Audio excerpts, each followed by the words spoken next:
What's going on, guys? This is the DeFi Crypto Line show where we're doing our best to be the bridge between our fellow real estate investors, entrepreneurs alike, and the cryptocurrency world, where crypto is the biggest opportunity over the next few years. It's not even close. So, welcome along on the journey. We're pumped to have you here. Corey, take it away. Absolutely. Corey Geary here, and I'm just so blessed to be alive, to have a beautiful family, to be able to create value to the world and be on this journey with you guys where we're going to use crypto as that wealth creation tool and then bring it back full circle and use some real world assets like real estate to preserve that wealth and continue the loop throughout our journey of building legacy wealth for us, our families, our friends. And man, we're just having so much fun leading into Christmas. I love that we've been bullish in the Pulse Chain ecosystem, that we've had ourselves a nice little pump this week. We kind of plateaued out a little bit right now, which was to be expected. And it's just so much fun. I'm excited for the holidays. I am out here in Arizona right now. I'm going to go down to Tucson, hang out with my family, my dad, my brother, my sisters, and my niece, and do the holiday thing. Gonna, hand some crypto out maybe for the holidays, maybe crypto related stuff. Who knows? It's gonna be fun. I remember that I think it was 2 holidays ago. No, it was 1 holiday ago. So 1 holiday ago, I sent my brother an HSI hex stake for Christmas, and that was what got his hey man, how do I continue down this? What is this? Really? That's cool. Yeah, that was kind of what sparked it all up. We have been talking before that, and he had been getting his ears wet a little bit. But that when I sent that HSI stake to him, that was really solidified and put the nail in the coffin for and now he's a crypto freak. So yeah, holidays is a good time for this, and it's just gonna be a blessing to be here with this, be here enjoying this with you guys right now. So we got Norbert in the green room, I see. So guys, yeah, hop on stream with us. Let's let Norbert in. I'm gonna put the link in the chat. Dane already did. So guys, there's a StreamYard. Come on stream with us. Let's talk about everything that's money related. We can talk about the holidays. We're open to everything. So this is one of our favorite streams because we get to engage with you guys, the community, who's what makes us and our show. This is the show. It's about you guys. So yeah, what's going on, Norbert? How we doing, bro? You're on mute.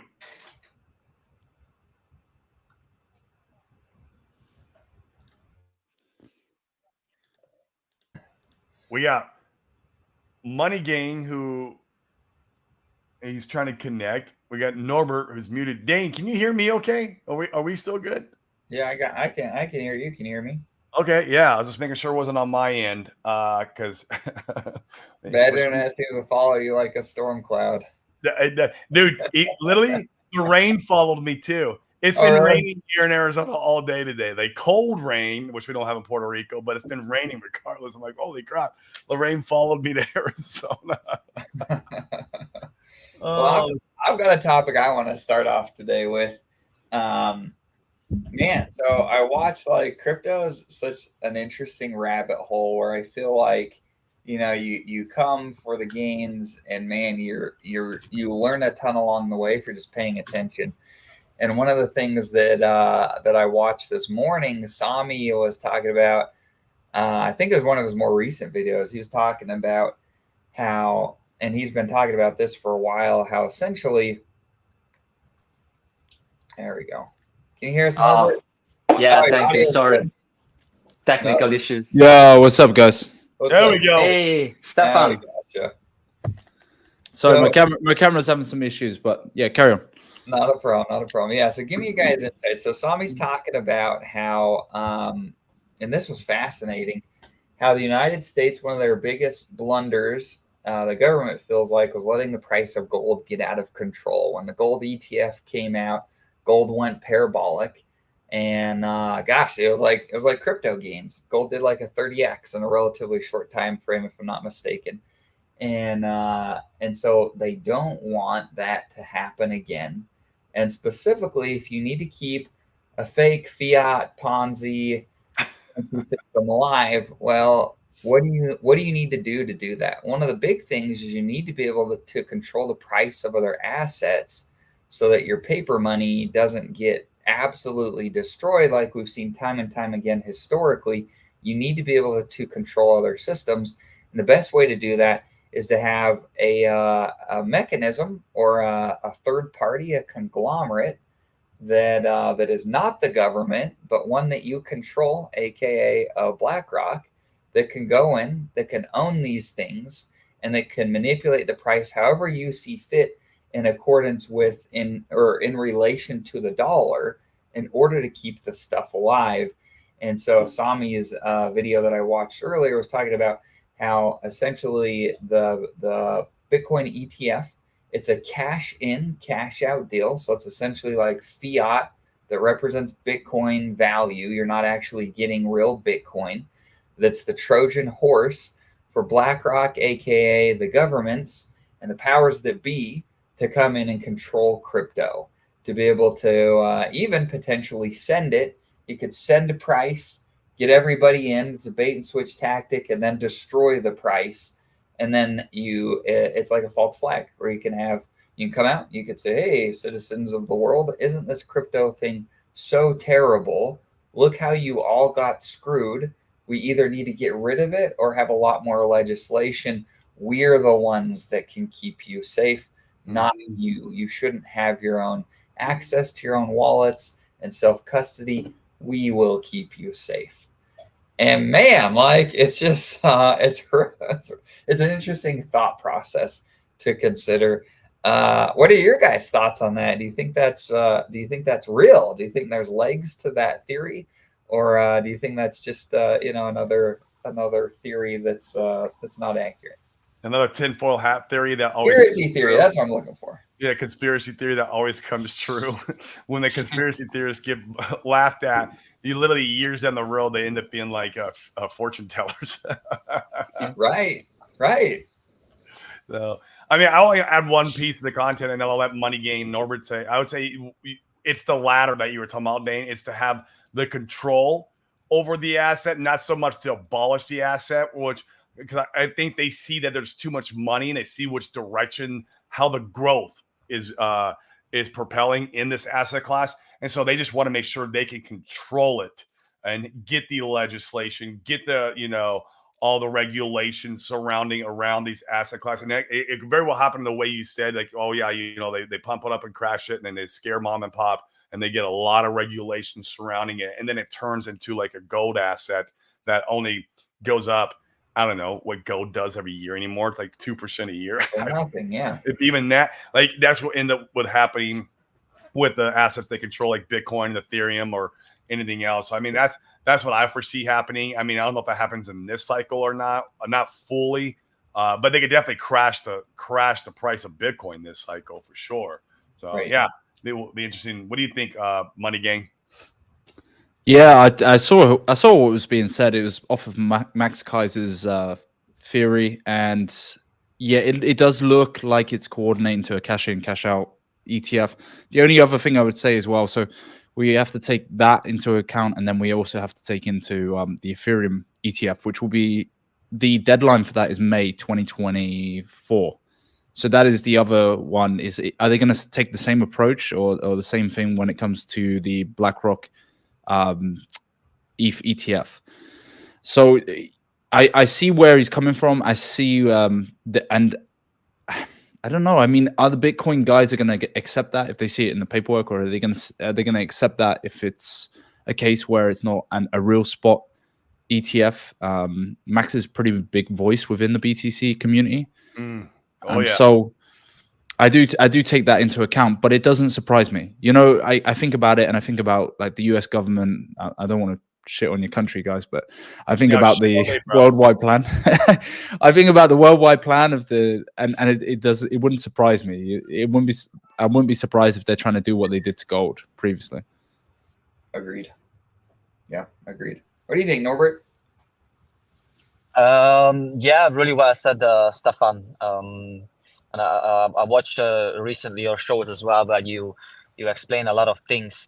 But Somi's video was, I think what he did recently was one of the best when he explains, how this technology got advanced. First we had like Web 1, advertisement, Web 2, and then now we have Web 3. But for me, this ETF thing is just all about, control, and I'm not the biggest fan of it, to be honest. We need some regulations, that's for sure. Otherwise, money is not gonna come in, and we need new money for sure. But you can tell that they were trying to suppress the gold price for sure.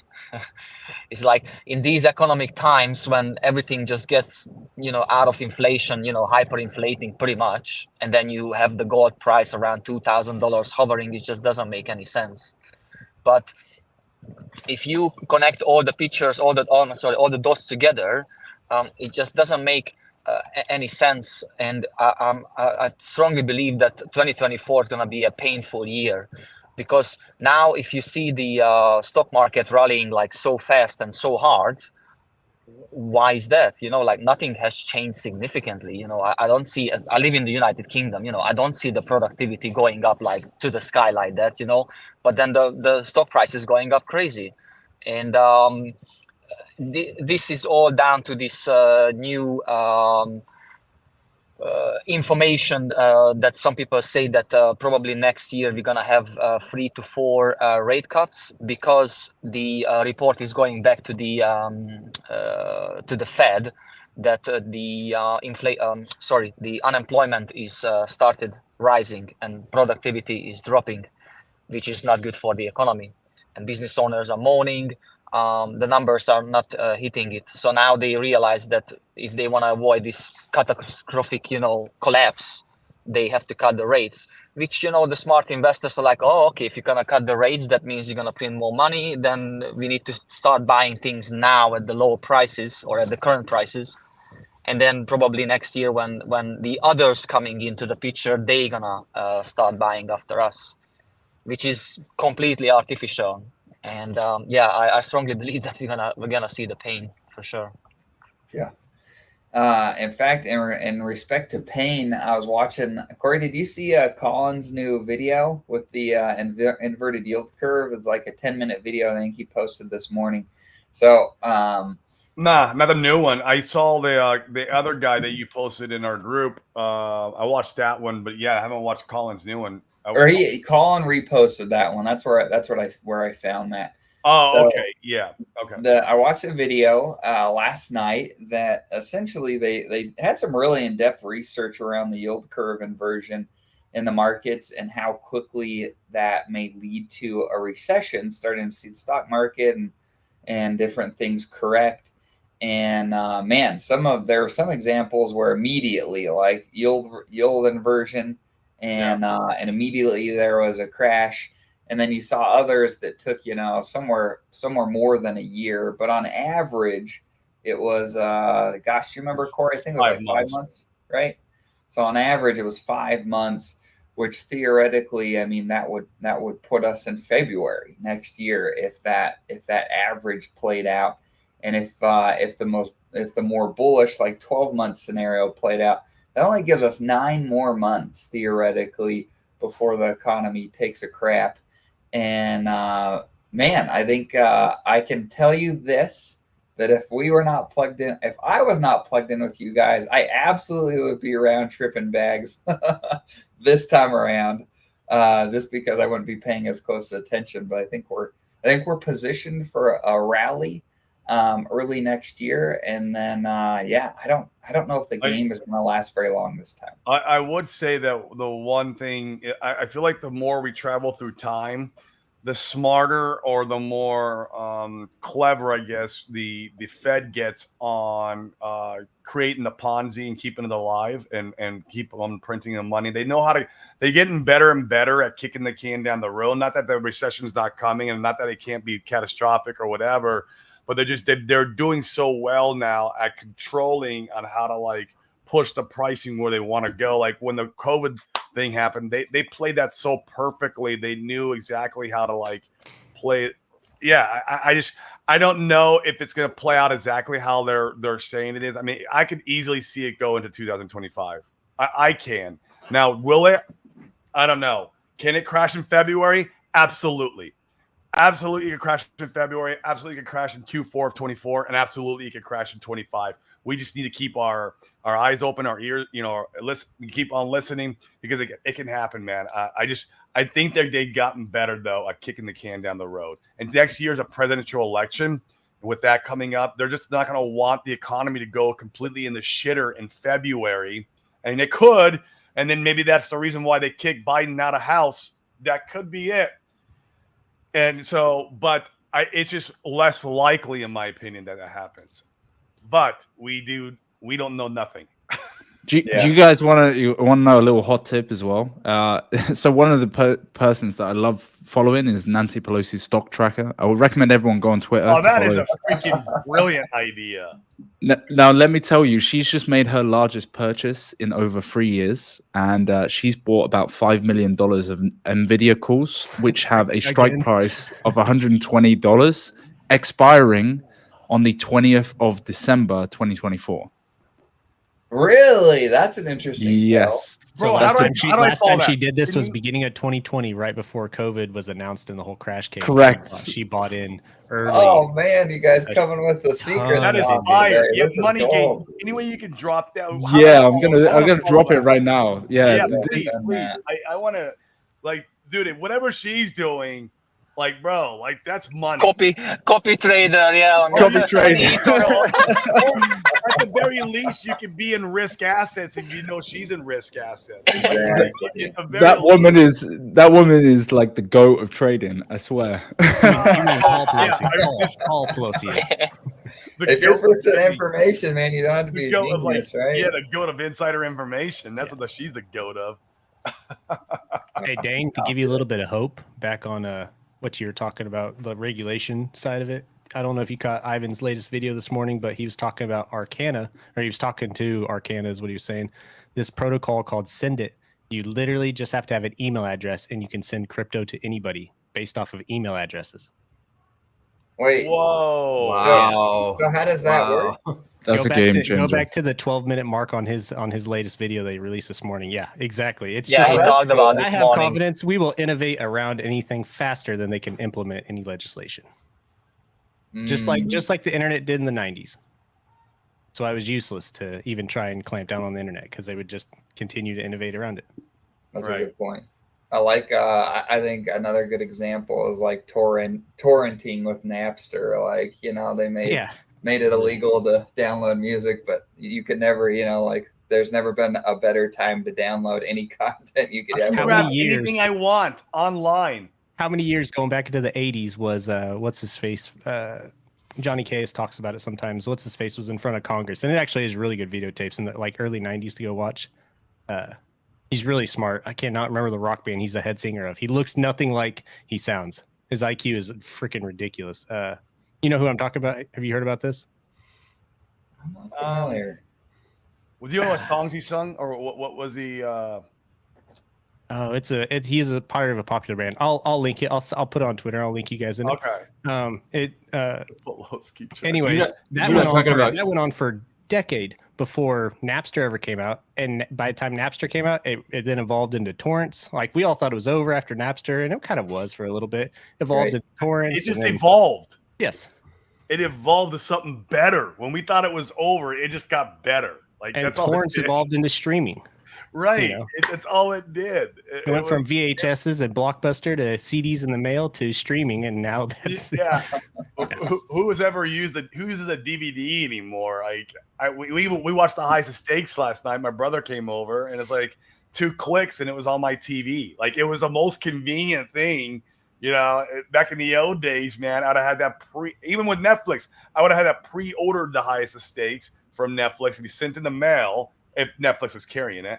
And then I would have done that a week in advance to prepare for my brother coming over. Right? It's so And, easy like, to now onboard it's just somebody so with freaking highest stakes if convenient. you wanted to know the movie marks and have it ready to go on your Amazon, and that's on your cell phone at a bar. You can easily onboard somebody pretty quickly and show them certain parts of highest stakes. It's not. I mean, It's so great. There's your Christmas present to send everybody. What's up, Crypto Compassion, bro? How you doing, man? D. So it's Snyder. good, man. Are you in Arizona or Puerto That's Rico what it right was. now? I'm in AZ right now, man. I'm in AZ. I came down for the holidays. Yeah, Good. man. Just loving the weather. I brought the rain with me. It's raining here in Arizona. And I'm like, it never rains in Arizona. I come from Puerto Rico and it's freaking raining. My wife's like, ah. Right. I love it. I love the rain, man. It's great. Yeah, So- Johnny Chaos should come on stream. You're right. Yeah. Yeah, If Johnny comes on, I'm gonna bring up a very controversial topic.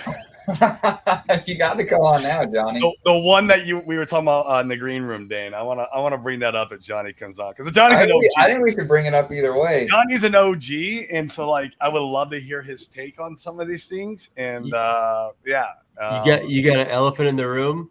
as always, isn't there always an elephant in the room? Always. There's Yeah. always an elephant in the room. I mean, we got this. She's not the elephant though.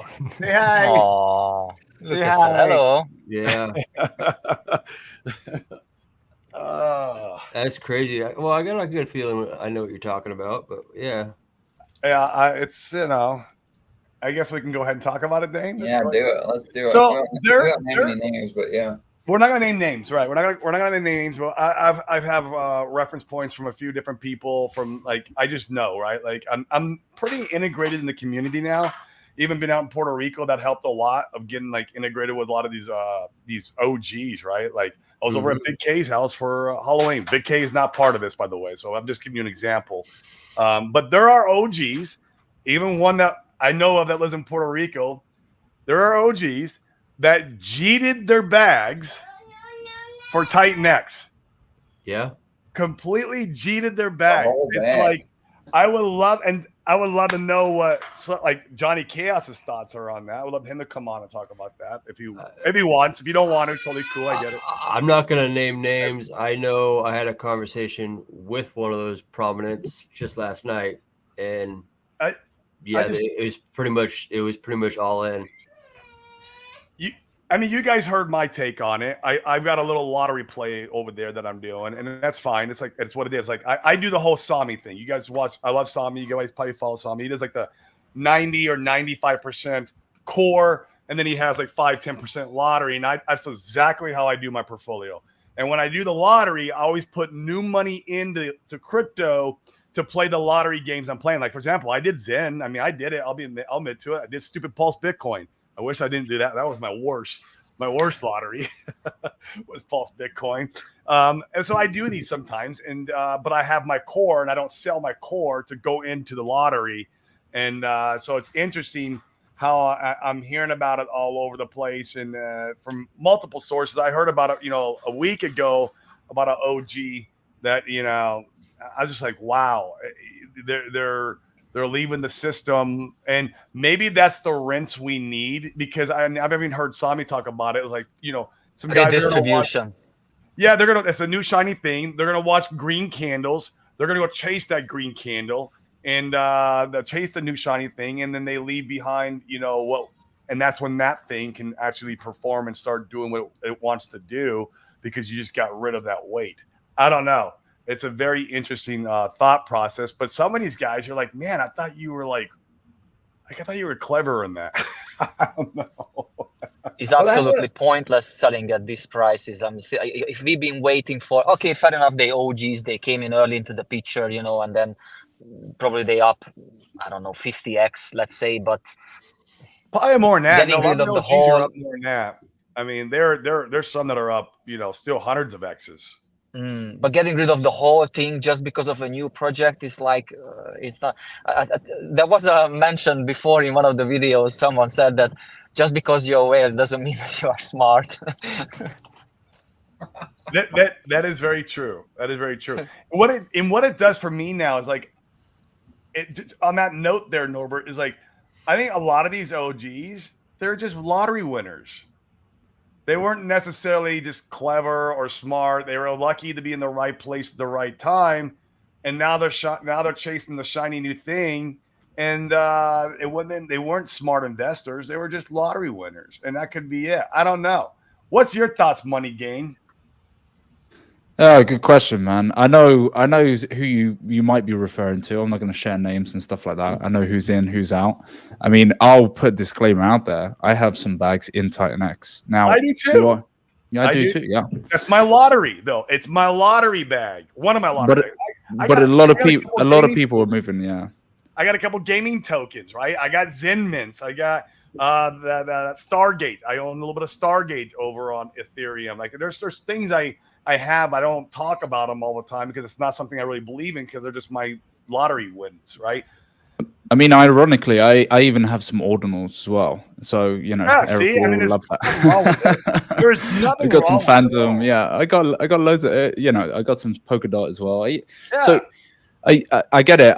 Maybe because the way that I see it is obviously a lot of people are going to be moving stuff. I'm going to be interested to see where that money comes back, because if these guys make significant profits, like at some point it will probably come back to Pulse Chain. I don't think so. I think you're wrong. You don't think so?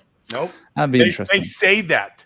They say that to you now, so to give them credit or give them accolades for doing this. Like, but once they get over there and they're making profit, they're going to become maxis in that thing. Maybe not maxis, but they're going to be bought in to that ecosystem and keep participating in that ecosystem. And anything that ecosystem produces in the future, they will start to follow and roll the money into completely what's being done into the future. They're not going to bring it back because it's just like X propelled them into Pulse Chain and everything else that was built on Pulse Chain. But I think once they leave the ecosystem and they start making money over there, that money is just going to snowball into whatever else is being shielded in front of their face from that ecosystem.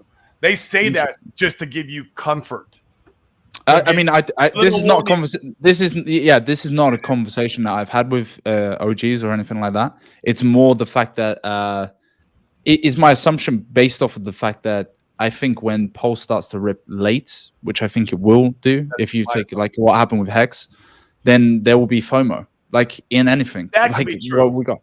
So there might be a portion of that bag or a significant portion. Have I made the wrong mistake?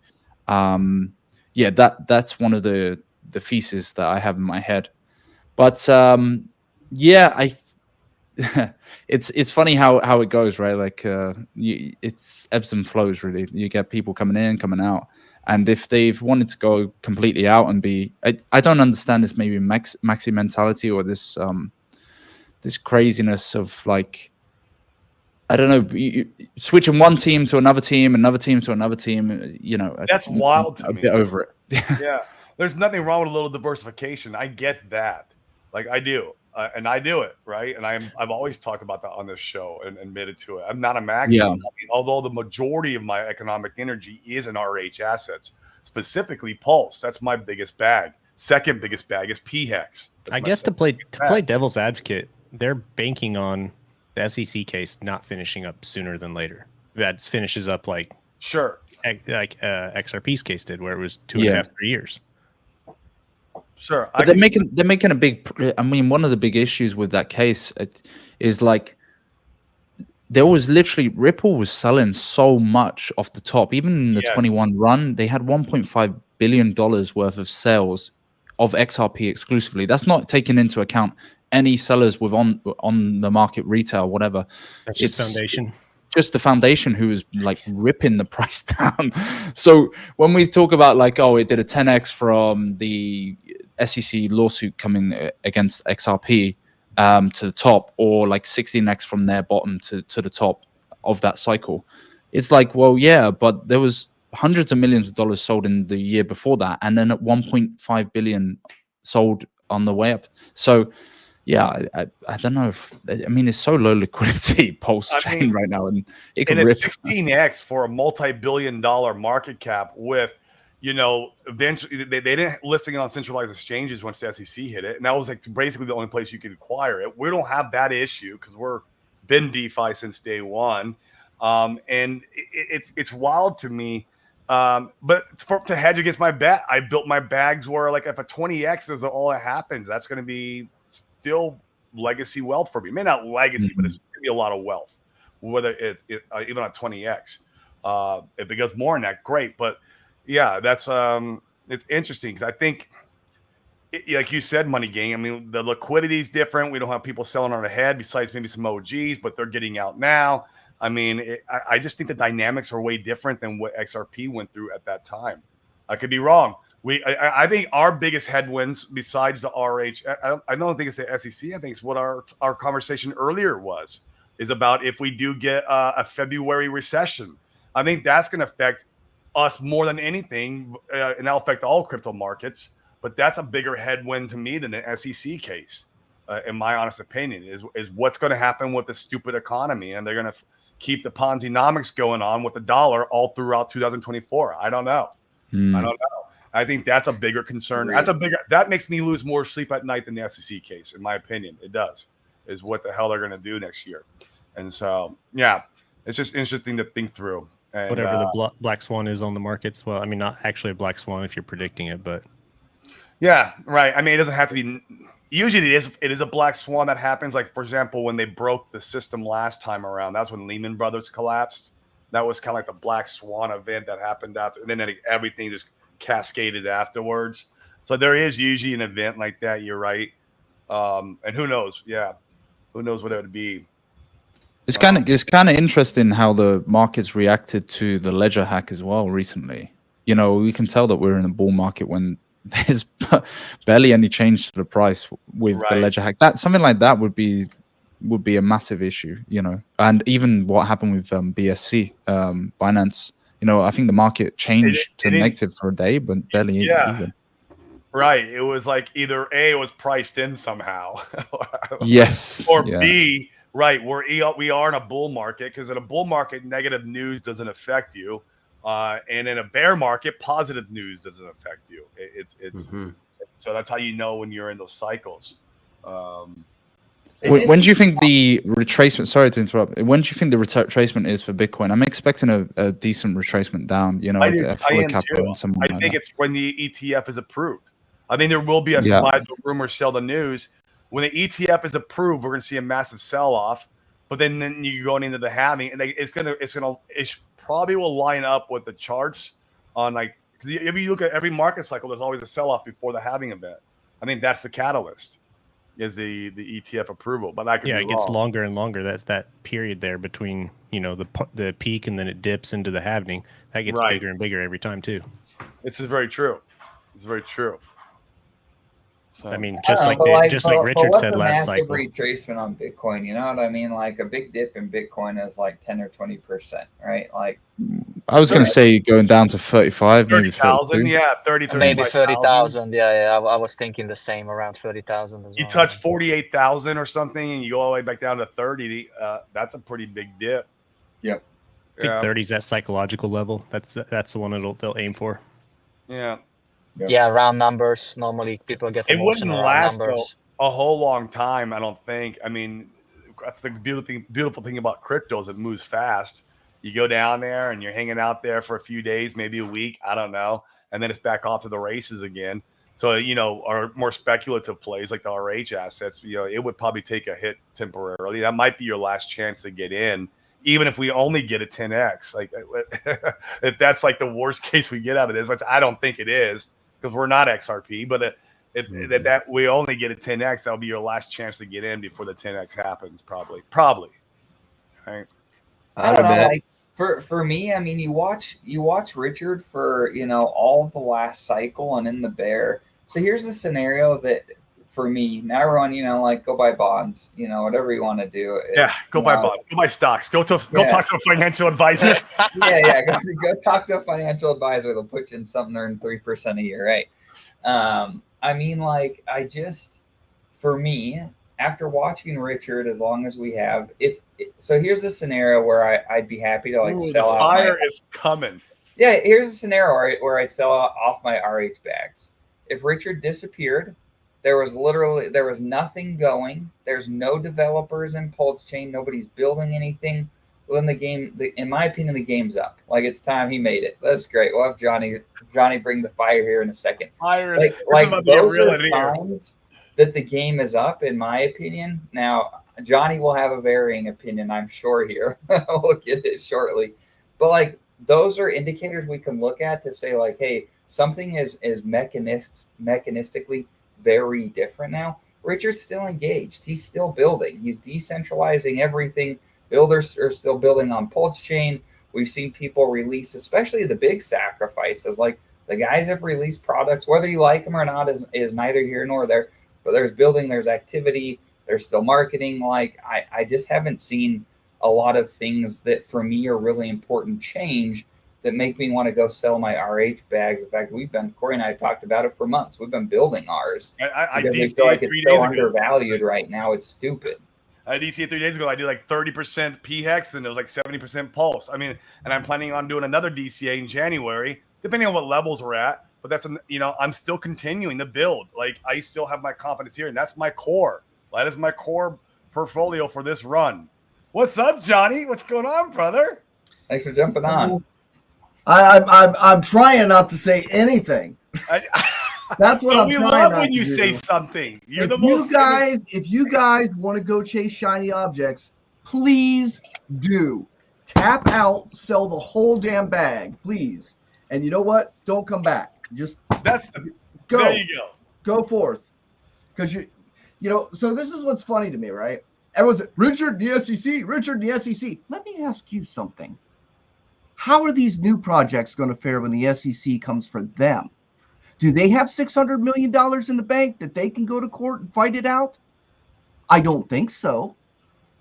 So what happens? Because what is happening in crypto right now is all crypto. It's not just Richard Hart is being sued by the SEC. The SEC is suing anything relevant in crypto. So the best thing for these new projects to be is to stay obscure, because as soon as they get attention, there goes your website. Now what you going to do?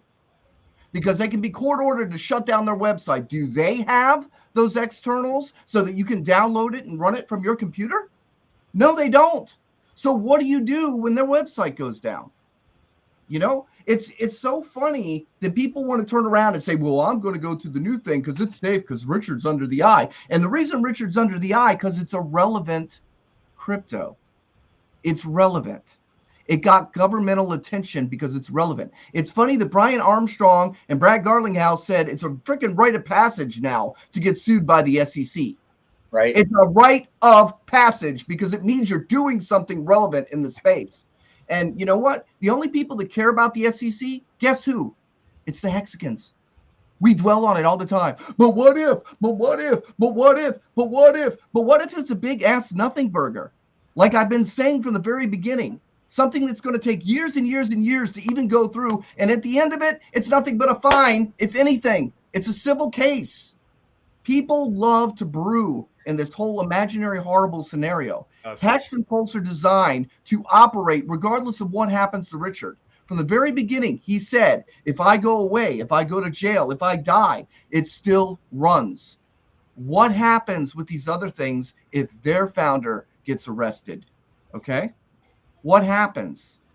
You guys, people will just throw money into anything. They think, and we're talking about the OGs cheating. Yeah, well, guess what, guys? There's a lot of guys that got really lucky. They picked the right thing, but they still haven't distinguished the difference between what Hex is and what other cryptos are. They are just playing the same game. They happen to get the right coin, be at the right place at the right time, and the price go up. And they still don't understand the innovation that's here. They don't understand the potential of the innovation, okay? And here's another thing, all right? I'm going to go with the guy that has business experience. I'm going to go with the guy that has done business where he was making 60 million a year turnover. Okay. I'm going to go with the guy with the 140 IQ. I'm going to go with the guy that understands marketing and was retired at 24. Okay. I'm going to go with that guy. I'm not going to go with the guy that decided to copy somebody else and add a couple features to it and slap it together and put himself at the top of the food chain. I'm not going to do that.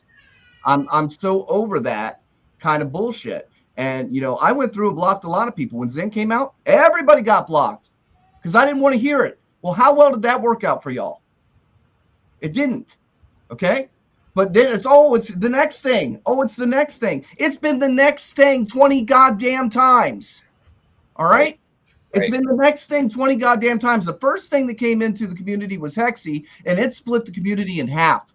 We had civil war in Hex when Hexy came in. Guess what happened? The guys rugged. It was over. We had Axion, Hex Business, Hex Money, Hex 2X, Tweaking Air. Okay, we have some people in the community that are still doing Coin of the Month Club, for God's sakes. But wait, there's more. So it's just kind of ridiculous that, and I'm not interested in playing these games. I did not sign up for Coin of the Month Club. Okay, I signed up for something that is going to change the path of crypto. And if Hex doesn't work, nothing's gonna, and I'm not interested. So as far as Johnny's concerned, because I see a lot of people, the new narrative is, oh, those OGs don't want to talk about it because they don't want to upset Richard. I don't give a shit what Richard thinks. I've had 6 minutes of conversation with the guy. Okay? He's not my daddy. All right? I don't give a shit. What I do give a shit about is the guy's onto something and he's got the money to back it. And he's got the drive to back it. And you say, okay, well, you don't see him. And it's like, oh, well, Richard's on the run. Richard's on the run. I love that one. That's a real good one. Okay. Show me one person that will go to court voluntarily if they are not legally obligated to. Because he's not legally obligated to. I guarantee that person that says Richard's on the run is probably a criminal. They are scared to death of the cops. They're like, oh, he's on the run. Because I'd be on the run. It's called projection. Okay? It's called projection. It's guilt.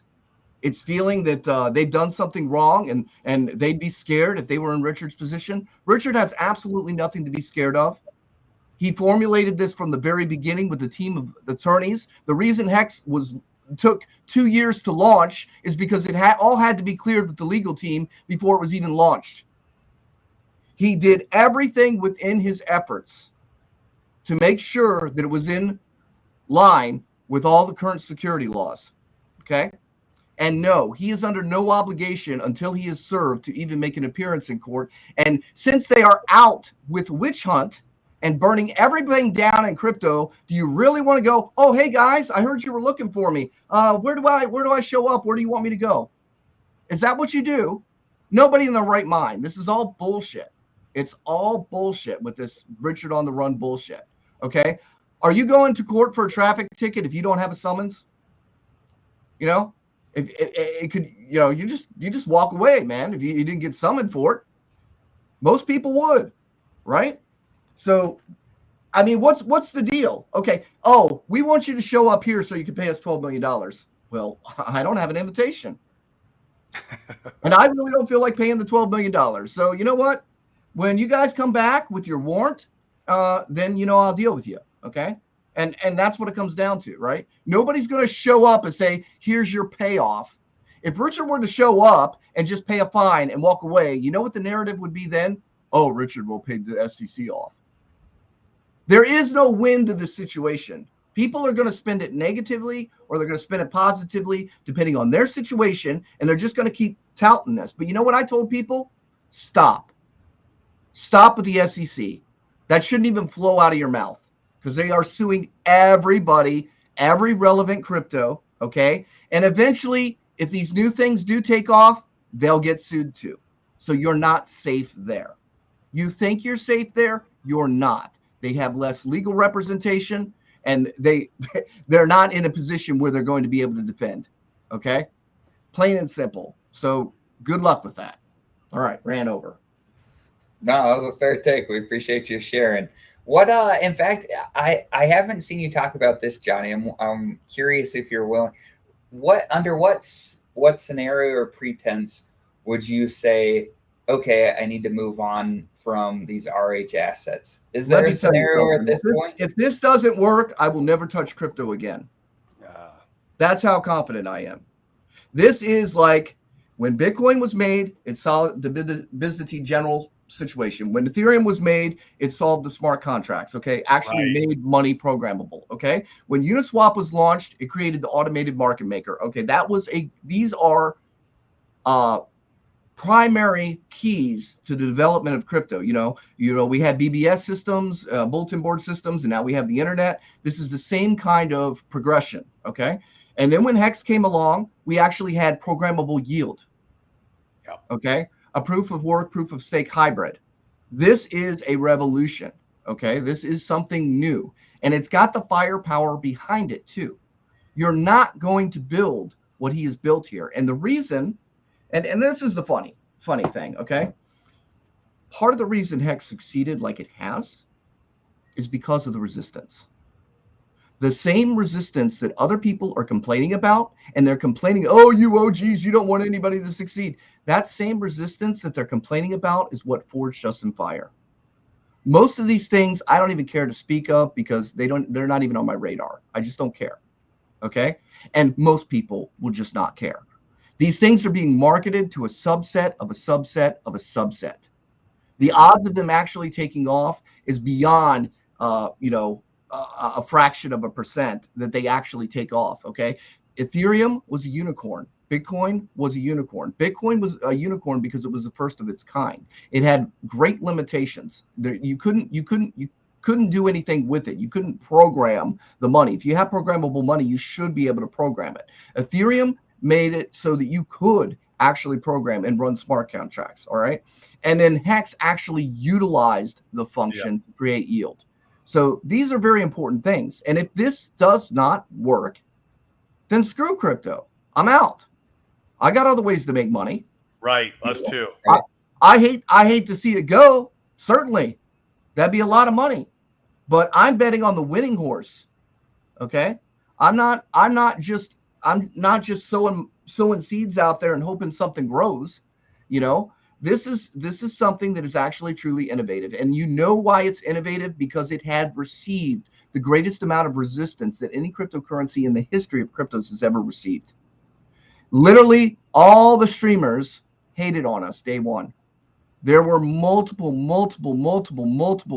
streams from all the highest paid influencers in the crypto space trashing it. Okay? And as a result of that, we were forged in fire. We had to stand up and say, no, it's not like that. Okay. And why is that? Because they were hitting Hex with absolutely all of the same arguments that could be absolutely applied to any ERC20 token in general. Like, for instance, Richard owns too much of the supply. Yep. Okay. And the top 100 wallets own over 90% of every successful ERC20 token ever created. Do you know that? You know how I found it out? Because they made that argument. So what did I do? I looked it up. You did the work. I looked it up. Instead of taking them at their word, I looked it up. And you know what? Only about 10% of any successful ERC20 token is actually in circulation. And 1% of the total supply can dump that near zero. Was that you or Hexo that made that list years ago? Hexo made the list. How centralized is your crypto? Yeah, Hexo made the list. So, but I mean, we were all looking at these arguments, right? We were looking at, well, what founder doesn't dump? Richard's going to dump on your head. Okay, what founder doesn't dump? Name one founder other than Satoshi, who's probably dead, that hasn't dumped on chain provable. Name one founder. You can't. Okay, so if Richard were to dump on our heads, guess what? That would be no different. So it's all these arguments that they have that would be no different. And in fact, though, the funny thing about that is it's provable on chain that Richard's never dumped, right? There was no shadow mining. It was all legitimate and on chain. Even the adoption amplifier. People say, well, the OA owns too much. There's reasons for this. There's reasons for this. And whenever you try to screw with the recipe as it is, take Wise, for instance. Oh, I forgot about them. There's another one that snuck in there. They locked up all their liquidity, right? And they wanted to have for 200 years, they locked up their liquidity. I'll get back to you guys. Yeah.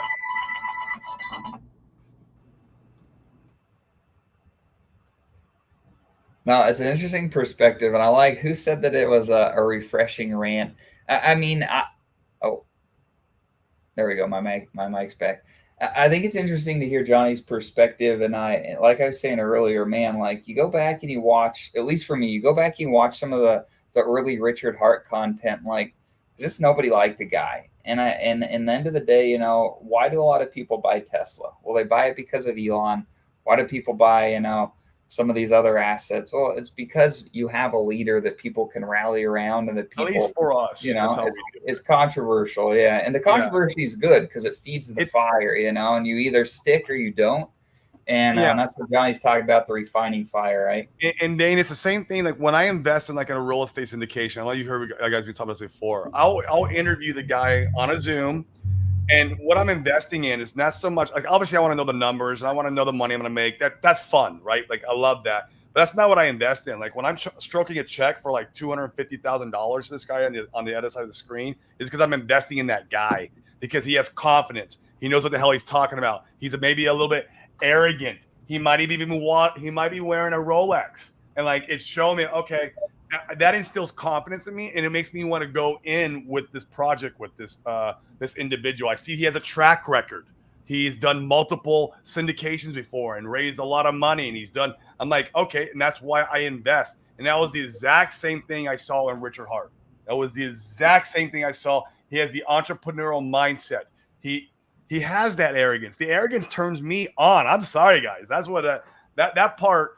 I like that part. And if you don't like that part, it's because you have an ego issue. You're letting that clash with your ego, and you have to let the ego down because the ego will cost you opportunity. I promise you. Your ego will cost you money if you don't know how to bring that down a level. Because we all have ego. That's fine to have it, but you got to know how to bring it down and let it get past that. And that's what Richard Hart. Yeah.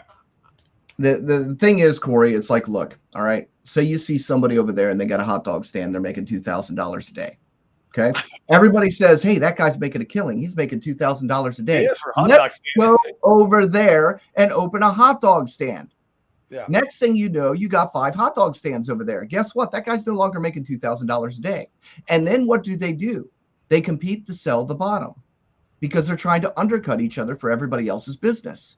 And that is what we have in crypto. And that's what you have when a crypto branches out into multiple little feelers, is now nobody is making the same amount of money as they were because everybody's trying to take a little bit of that money instead of working together to build up what it is that they have. You know, they're not investing in the hot dog stand and the guy, you know, helping the guy grow his hot dog stand. No, everybody wants to own their own. And the problem is it looks good, right?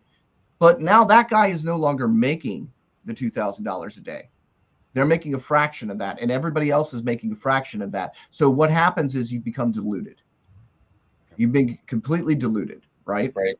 And that's fine, because in crypto, what happens is when everybody runs off and they spend all their money, they'll be buying the next top.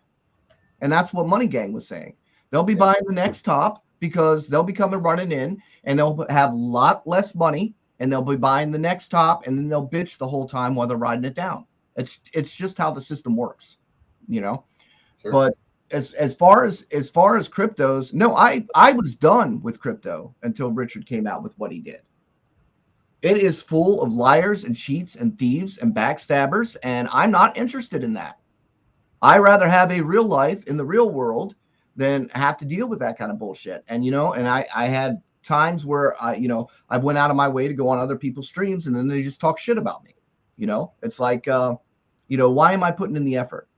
You know, eventually people are going to figure it out, and it's just going to take time for it to happen, right? But what's surprising to me is that this has happened over and over and over and over and over and over again. I don't know when people come in or if they miss the news or it's recency bias, but that's great. Have all this excitement on the new thing. I'm staying right where I am. I'm good here. You know, I don't need to play Coin of the Month Club. I'm not interested in all that. And look, I get it. Some people are sponsored by different cryptocurrencies and stuff. That's the old business model. Okay, that's how it has worked. I can't condemn people for promoting things because they're paid to promote them, because that is the business model. Sponsorships work in commercials and everything else. You know, movies would take donorships. There's a funny one with Wayne's World where it's like, now for a word from our sponsors, right? You know, so that's been a thing for forever. That sponsored advertisement's been a thing forever, but that's not what I'm here for. You know, I'm here because I see this thing as being innovative. I see it the next step, the next generation of crypto. And if it's not, and I'm wrong, then I'm wrong. I take the loss and I say, screw it. And I will never stick my head in crypto ever again. Sure. Because I it's all think it's a fair that take. one. Do you have like a? I think it's an interesting question. Do you have a profit taking strategy for your holdings, or are you like a full 15 years? We punt it out and we just see. I have Sure. takes coming out within 2 years. So when everybody was jumping ship, I was doubling down. That's where my position is. Okay. So yeah, I mean, have I taken some profit? Sure. Who wouldn't when it goes from 0.00005 up to 30, 40 cents, right? Who I'm wouldn't in take this to only 20? take profit. Huh? I'm in this to take profit. Yeah. Who wouldn't do that? You know, It's like you creating a business and you're like, oh no, I don't want any of the money in the business. Just keep that money going back in the business over. No. I don't know, man. I ran a business. I did that for years, so I get Oh, we have to. We have to. We don't do that intentionally. It's not like right. No, if you know, obviously, you know, when it hit highs, I took some profit, but not like hundreds of thousands of dollars kind of profit, right? Because I believe in this thing, you know, whether I'm crazy or off my rocker or whatever, I believe in this thing. I believe it really has potential, unlike other things in the space. I believe it is. I'm 100% on board with that. Holy shit, I'm on board with that.